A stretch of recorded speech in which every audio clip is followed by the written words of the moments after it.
This is Gio. I'm a mobile infrastructure engineer at Automattic. You may not have heard of Automattic, but I'm pretty sure you've heard of some of our products like WordPress.com, Tumblr, WooCommerce, SimpleNote, and other products. Just real quick, Automattic is hiring mobile developers, Android, iOS. If you're curious about working for a big distributed company that really cares about being inclusive and having work-life balance, get in touch with me and I'll tell you more about it. So apart from working at Automattic, I am really into testing. I am test infected. And so this year I paid attention to all the news about testing that were announced. Tonight, I want to talk to you about Xcode Cloud, how to test async await, the new XCTExpectFailure API, test repetition, and the new addTearDown block API.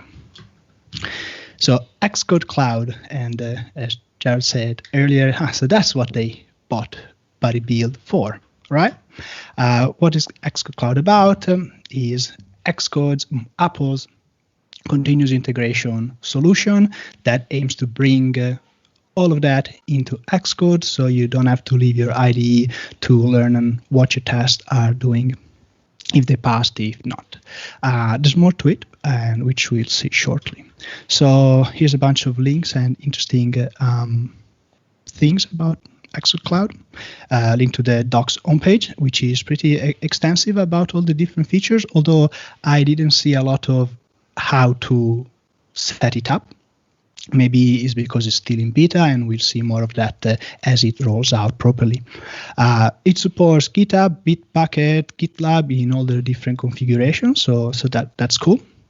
It has environment variables, which I don't know, I wasn't expecting that, but it does. It also has the sort of de facto standard CI environment variable, which tools like Fastlane use to verify whether the automation is running in a continuous integration environment or not. It also has web hooks, so you can, hook into the webhook and you can turn a light red in your office if the test didn't pass, or put the information in a dashboard. For some reason, you can only configure 5. That's written in the docs. Hopefully they'll give us more, because once you get started with web hooks and lights and dashboards, you can never have enough of those. Now, what do you need to do to support, integrate, consume Xcode Cloud, make use of the services that Xcode Cloud offers? All the usual stuff. Of course, you need to use Xcode with a project or a workspace, have a shared scheme, so that the CI environment can see your scheme and run it, because if it's not on Git, it can't see it. You need to give it access to the dependencies. So if you're using private repos, I assume there's going to be a way for you to let Xcloud fetch them from Git. And this is the interesting part for me, is you need to use automatic code signing. So this is pretty cool, because basically we can offload all the code signing drama to Apple, and hopefully they know how to do it better than we do. And that is one less headache.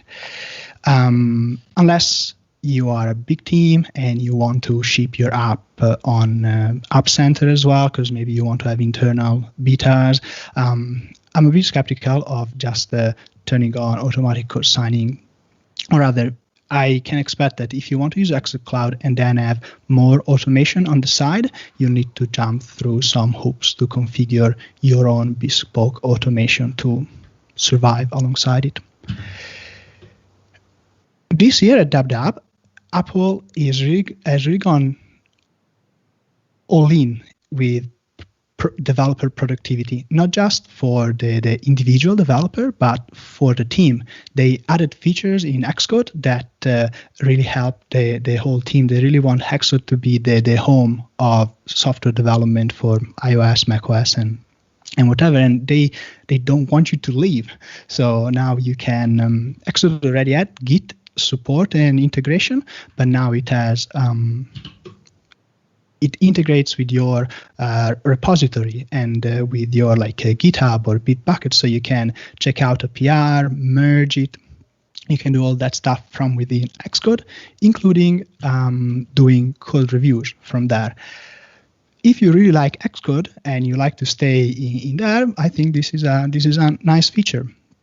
I do wonder how all those messages are gonna look like when they get posted to GitHub, but yeah, soon hopefully we'll get access to the beta and we'll find out, right? But I have a question for you. Would you trust Xcode to do all that work for you in the cloud?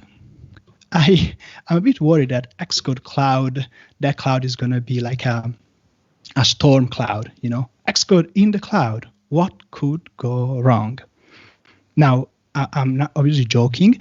Apple has a lot of very smart people working on this, and it seemed like they're embracing a bit of iterative process. So, you know, they have the beta and all that kind of stuff. So maybe the version 1 is going to be a bit rough, but I really have high hopes how this is going to shape up in the future. At the same time, though, it does look like the kind of service that will be very good for the indie developer or the small team, like most of what Apple builds, and not really suited for big teams. I don't know. Happy to be proven wrong. Only time will tell. Can't wait to get my hands on the beta. Now, moving on. Async await and unit testing. Writing and testing asynchronous code just got much easier. Jared did a great job at showing how async await, this new pattern built into the language, simplifies asynchronous code. It makes it linear. It gives you the illusion that is all linear. When it comes to testing, to show you how much it improves testing, I just want to show you how we used to do it before. So before we had to define an XCTest expectation to say, I expect something to happen eventually. Then in the callback of the asynchronous code, you would inject your own code to run your assertions and then fulfill the expectation, and then tell to the test runner, hey, wait for the expectation. And that code reading it linearly like that is confusing, because you read the wait for expectation after you call expectation fulfill, but obviously the expectation fulfill will happen after you called wait for, because of the code is asynchronous. And now with async await, this code becomes this, which is linear, straightforward, and beautiful. And what I really like is, because the feature is part of the language, there's no extra API that you need to learn to use in XCTest. You just write asynchronous test for asynchronous code in the same way that you write a production code that uses asynchronous code. And this is very neat. Now, XCTExpectFailure, the best API you should never use. And I'll tell you why in a minute. So say that you have this test this code that doesn't do what it's supposed to, but you don't know how to fix it, you don't have the time to fix it. You might be trying to comment that code and forget about it, but now we have a better way to do it, which is to say to the test runner, I expect this code to fail, and Xcode is gonna, XCTest rather, is gonna mark it in a special way that it failed, but it is grayed out. This is something funny, or it is appropriate, but I find it funny. If the test then somehow, if the code starts to behave properly and the test somehow passes, the expect failure fails. And I'm going to get confused a lot over the next slide with the test succeeded but failed. You know, but it makes sense. The tests are telling you, hey, your mental representation of the system where this code doesn't behave appropriately changed. So dang, test failure is feedback for you to know what to do with the code. This API has a not strict mode that you can turn on by saying strict false.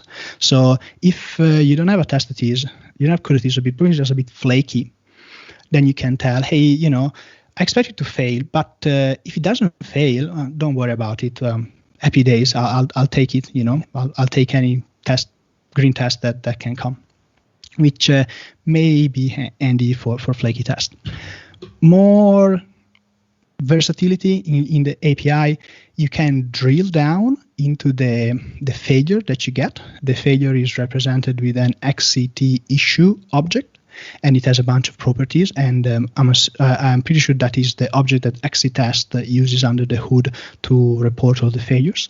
And so you can inspect it, and that closure, you can return true or false if the failure is what you expected. So if for some reason, see here in my example, I have something that should return 42 but is broken, so it returns 27, if then it starts returning 73, that is a different failure that I wasn't expecting, and my test tells me about, hey, failed because there you go. I told you I was gonna get confused. I'm failing because I didn't get the failure that I was expecting. Speaking of closures that you can pass to the function, it has this beautiful way to handle code that throws. So if instead of a test failure, you have code that throws, and you don't you expect it to throw in that that is broken, but is not its behavior, because if you want to test that code throws, you can use XCT throws error, something like that. But if this is the kind of it shouldn't do it, but it does because it's broken, you can wrap it in an XCTExpectFailure. And what's very cool about it is that it rethrows. So if then we go back to that example, the code is a bit flaky. If we run into the randomness scenario in which the code doesn't throw, its value passes out, and we can use it in the test. And I think this is pretty neat. Took me a while to understand the type signature, but once I got it, I really appreciate it. I think the XCTest developers at Apple have done a great job. Now, I think you've gotten the theme as I was talking about this API that is useful for code that is broken, is useful for code that is flaky. It is a shortcut. It is a cheat code that you can insert in your test to bypass failures. All right, and that can be useful if you are refactoring, if you are really running out of time and you just want to you can't deal with broken tests, that the broken tests are blocking your build and you can't ship. But really, when you have a test failure, you need to deal with it as soon as you can. Otherwise, it's going to be harder and harder to fix it. And I am worried that this API is going to allow developers to incur a lot of tech debt that they're never going to pay in the future. So it's a great API, but be very careful when you use it.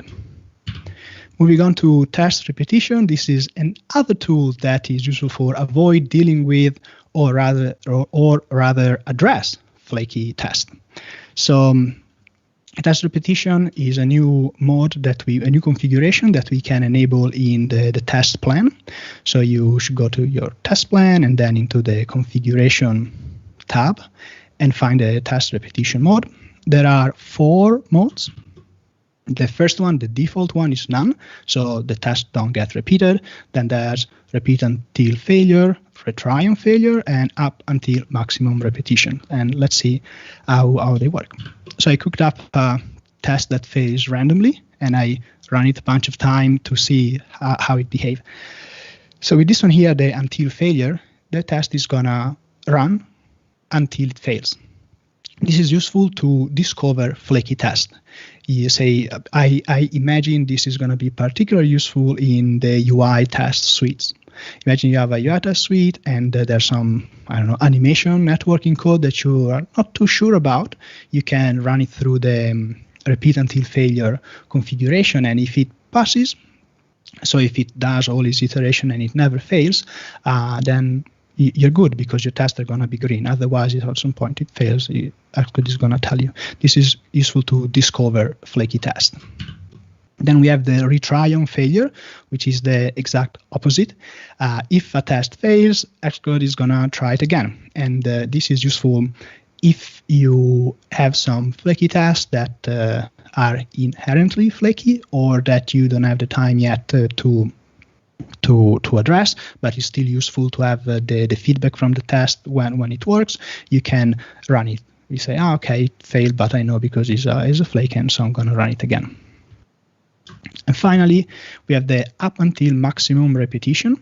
So this one is going to repeat your test 3 times. I'm going to go back a sec. So you can notice under the none, there's that 3 grayed out. So that's the maximum test repetitions parameter. And it's grayed out because you can't edit it, or at least I couldn't find a way to modify it, which is a bit disappointing because 3 runs, I don't feel they're statistically relevant. So sometimes I've had flaky tests that I would run 20 times and they were all green, and then I merged the PR, and as soon as I merged it, the first run on develop, it failed. So I hope in the future to be able to beef that number up. But basically this one just runs it the number of times that you tell it, and it even tells you the percentage of passed. And this is useful to diagnose the stability of your code. So say you think you fixed a flaky test, you hammer it with this test repetition here, and if all of the tests pass, you can be a bit more confident that you fixed the flake. Finally, addTearDown block. I don't have anything snarky to say about this API. Is pretty nice. So let me just show it to you. So this is a function that you can call from your XCTest case subclass, and it takes a closure, and it registers this closure in a stack, last in first out, of teardown blocks that the test is going to execute, or the test runner is going to execute once the test finishes. And as you can see in the console, unlike the instance level teardown that runs after each of the tests, that addTearDown block that entered the stack from test example 2 only runs in text example 2. And I defined it before the print statement to show that it runs after the print statement because it is a teardown block. This is it for testing. I would be remiss if I didn't tell you why I care so much about testing. I have been spending the past year, more or less, writing a book on test-driven development in Swift. As far as I know, it's the only book so far that has examples with SwiftUI and Combine. You can find more about it on tddinswift.com. If I can manage to prepare a talk, I'll give a talk about TDD and some stuff from the book next month. It's going to be available. It should be available at the end of the month. And Buzz gave away my surprise, but I had one more thing, and that is Vim Key Bindings. I am probably the only person right now that is excited about this. So I don't know if nobody cares, just break my presentation. And I'm very excited of this. The joke is nobody knows how to quit Vim, and this way nobody's going to know how to quit Xcode, which goes back to Apple's plan for you never to leave Xcode. But Vim Key Bindings. Vim is awesome. I love Vim. The key bindings introduce the concept of modal editing into Xcode. So modal editing is the keystrokes, the keys in your keyboard. You don't only use them to write words, but you can use them to manipulate the text through a certain Vim command language that is composed of a verb for what you want to do, a movement, and a subject. And I'll get into that in a second. Then you have insert mode, which is just when you are actually writing, and visual mode, which is when you are selecting text. The support is limited for now. I've been trying it out, and a lot of the stuff that is muscle memory for a Vim user isn't there, so it's a bit awkward. But I feel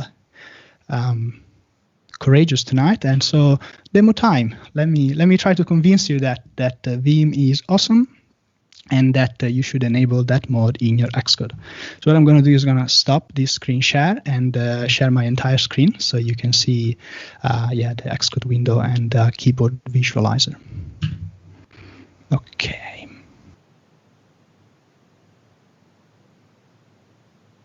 Yeah, I went back to the entire screen.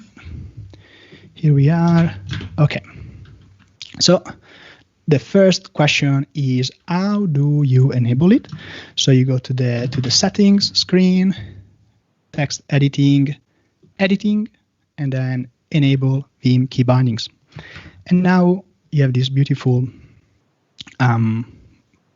information bar at the bottom that gives you some hints on what to do with right now we are in normal mode, the mode in which you insert all your commands.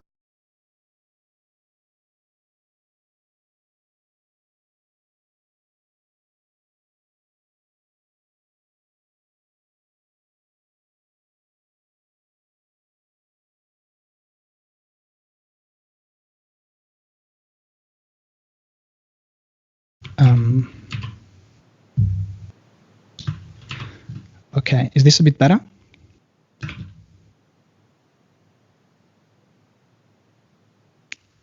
Is the window better this way?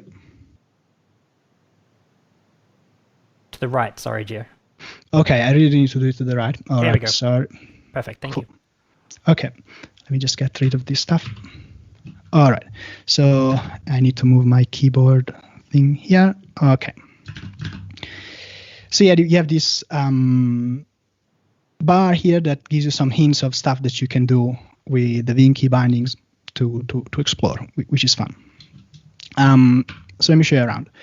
First of all, when your arrows work, so nothing is much different from what you do. If you find that you don't know what to do, just press I to get into insert mode, and you can start writing code as usual. Let's do the interesting things. You can go up and down the source code with J and K, and left and right with H and L. These are better than the arrows because they are all on your 4 fingers that are in the home row of a QWERTY keyboard. I said Vim as this verb, motion, subject. So if I wanted to go down to line 5, I could do 4J, and I jump down there. I go down 4 lines. I want to go up 2 lines, 2K, and so on. Now, Vim itself has a mode in which it's going to show 0 in the line where you are, then 1 in the lines on top and beneath, and 2 in the one beneath and above, and so on, which makes it easier to jump around. Otherwise, you need to do the math in your head, and I can't do it. Then there's more advanced way to move. For example, if you do E, you're going to go at the end of a word. With B, you're going to go back at the beginning. And with W, you're going to move between words. And notice how beautiful it is that they're quite mnemonic, all the commands. So B for beginning, E for end, and so on. If you use the uppercase version, so Shift E, Shift B, you're going to go at the end of a block of words. So see here with B and E, I just go between the start and the end of knife. But with the uppercase version, I go until I find a space. And this is very handy to move quickly. Let me show you visual mode now. So if you jump at the start of the line, you can jump at the start of the line with Shift 6, or at the end with Shift 4 for the $sign. So back at the start of the line, you can hit V to enter visual mode, and then just selecting code. And you can combine it with all the different motion to select code really fast. You can press D to delete. And the code that you delete goes in your clipboard. I'm not sure if it is the system clipboard or just like the one for Xcode, but anyway, you can then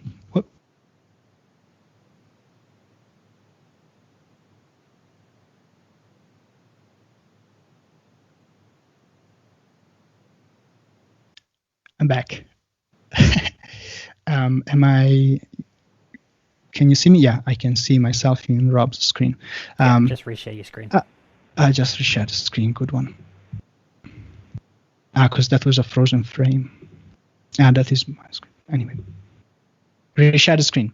Isn't it fun that instead of crashing Xcode, I somehow crashed my Skype call? That's interesting. That's a new one in my embarrassing story of live coding experiences. So let's move on. So like, yeah, you delete it and it goes in the clipboard, so you can paste it somewhere else. And to paste it, maybe you guess it, you can use P. And then you can undo and redo really easily with U and Control R.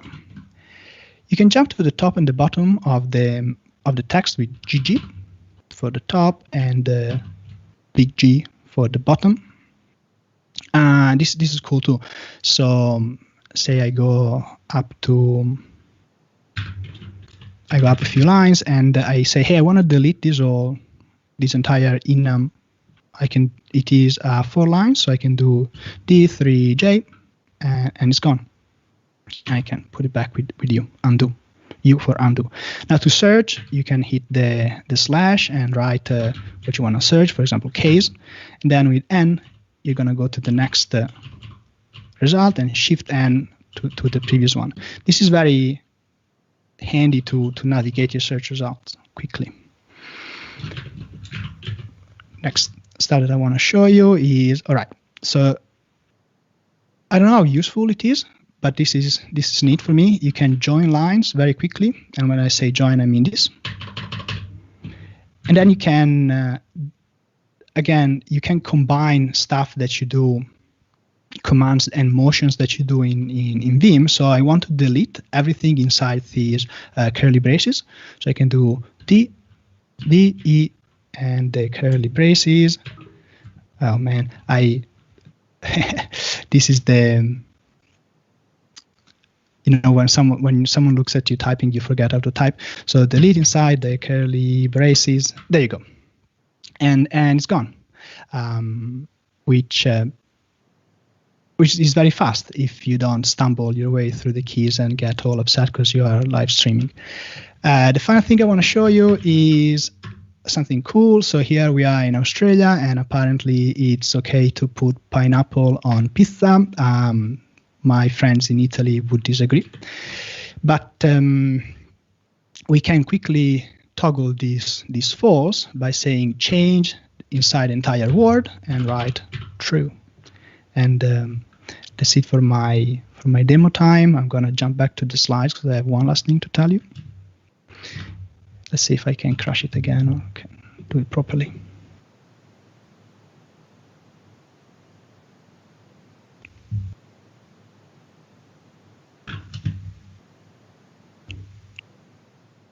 Just looking for keynotes, sorry.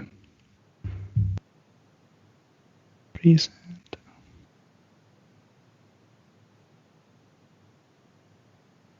On my way, okay.